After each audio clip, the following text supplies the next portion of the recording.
எறும்பும் புறாவும். நிஜமான நட்பு. செய்த நன்மைகள் திரும்பி வரும்.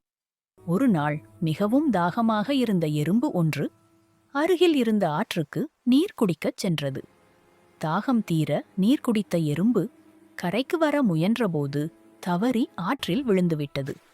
நீரோட்டம் வேகமாக இருந்ததால் எறும்பு வேகமாக அடித்து செல்லப்பட்டது. நீரில் தத்தளித்த எறும்பு உதவி கேட்டு துடித்தது.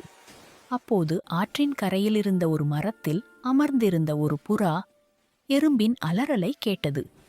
உடனே புறா வேகமாக எறும்பின் அருகில் பறந்து வந்தது.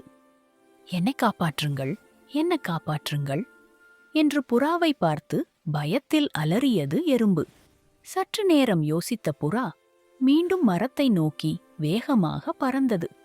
மரத்தின் கிளையில் இருந்த இலைகள் ஒவ்வொன்றாக பறித்து எறும்பு இருந்த இடத்திற்கு அருகில் நீரில் போட்டது. எறும்பு மெதுவாக ஒரு இலையை பிடித்து அதன் மீது ஏறிக்கொண்டது. இலை மெல்ல நீரின் ஓட்டத்திற்கு ஏற்ப மிதந்து கரைக்கு அருகில் ஒதுங்கியது. மெல்ல கரையில் ஏறிய எறும்பு தனக்கு உதவிய புறாவை பார்த்து, எனக்கு உதவியதற்கு மிக்க நன்றி என்றது. அதன் பிறகு புறாவும் எறும்பும் அவரவர் வழியில் சென்றன. சில நாட்களுக்குப் பிறகு காட்டில் வேட்டையாட வந்த ஒரு வேடனின் கண்ணில் புறா பட்டது.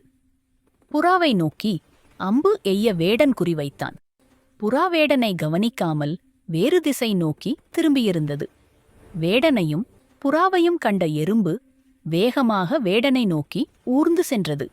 சென்ற வேகத்தில் வேடனின் காலில் கடித்துவிட்டது. வலியால் துடித்த வேடன் சட்டென்று அசைய அவனது குறி தவறிப்போய் மரத்தில் குத்திட்டு நின்றது. மரத்தின் அதிர்வினால் சுதாரித்துக் கொண்ட புறா வேகமாக பறந்துவிட்டது. தன் உயிரை காப்பாற்றிய எறும்புக்கு புறா மனதார நன்றி தெரிவித்துக் கொண்டது. நீதி. நாம் செய்யும் சிறிய உதவி கூட ஒரு நாள் நமக்கு பெரிய நன்மையாக திரும்ப வரும்.